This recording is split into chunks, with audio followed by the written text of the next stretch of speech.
The curtain goes up on a new attraction in New York. Shea Stadium, new home of Casey Stengel's New York Mets.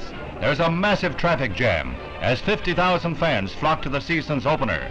But all of the irritations and frustrations are forgotten in the plush splendor of the new park. No need to walk. 21 escalators whisk you to all levels.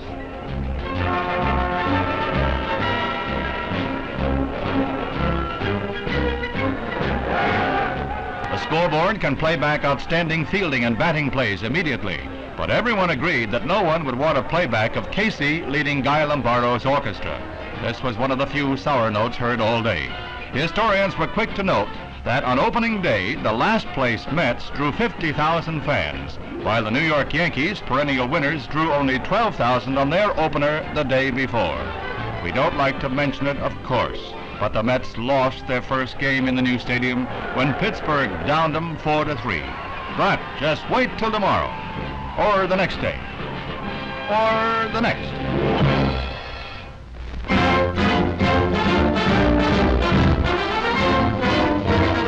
Mrs. Jerrie Mock pauses briefly in Oakland, California, as she nears the end of a successful round-the-world solo flight.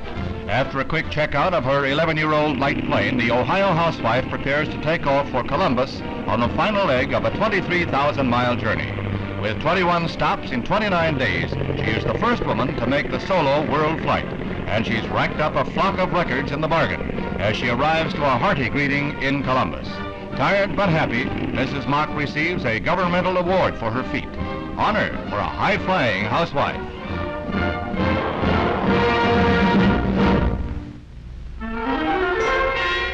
Australia is getting in the rocket race on a one-man scale. At Sydney, they unveil the down-under version of how to go over the top without much effort.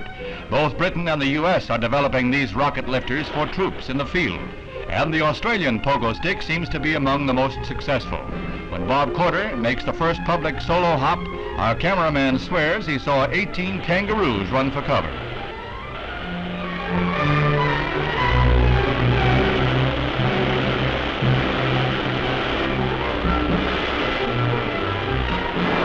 In 17 seconds, Bob travels 120 yards, and it just takes a little help from the camera to put him right back where he came from. By the way, anyone for leapfrog?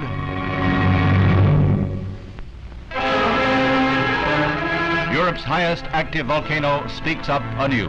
Mount Etna in Sicily is shaken by violent explosions that hurl tons of molten rock for miles, send streams of red-hot lava down the mountainside. Since the first eruption of Mount Etna was recorded by Aeschylus in 405 BC, the slumbering volcano has been active nearly 300 times. This type of sudden explosion is rare. It last happened 50 years ago, often enough for the Sicilians. Gather round, music lovers. We have a treat just for you. In Paris, music of the future, it says here, makes its debut. A symphony for sheet steel and glass tubes. The ushers will now pass among you and hand out the earplugs.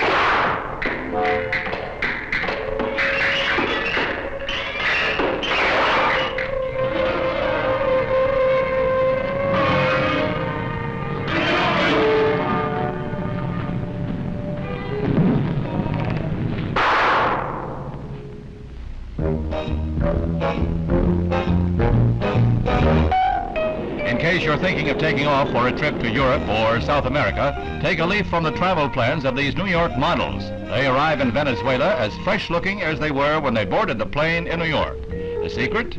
New fabric blends that stretch your travel wardrobe. That's right, madam, stretch fabrics. These are travel and sports separates that laugh at wrinkles. A copy of a fisherman's jacket that tops a slightly flared skirt. A classic traveling suit in poplin with a double-breasted blazer jacket and a slim, straight skirt. Have style, will travel. Man here has things down pat with 3 coordinated pieces. The sleeveless V vest buttons up the front and tops a straight skirt, both in poplin. Underneath, a passport print blouse with long sleeves, just to give it that certain touch. It takes a lot to overshadow the scenery around Caracas, but the combination of fabrics by Klopman Mills and pretty models, well. Before we leave the girls to shift for themselves, how about this button front short-sleeved shift? Or maybe you'd prefer this V-neck sleeveless. Both are traveling companions to make your trip more pleasant. So there you have it. And if the coming travel season is offering this scenery, I must get that passport renewed.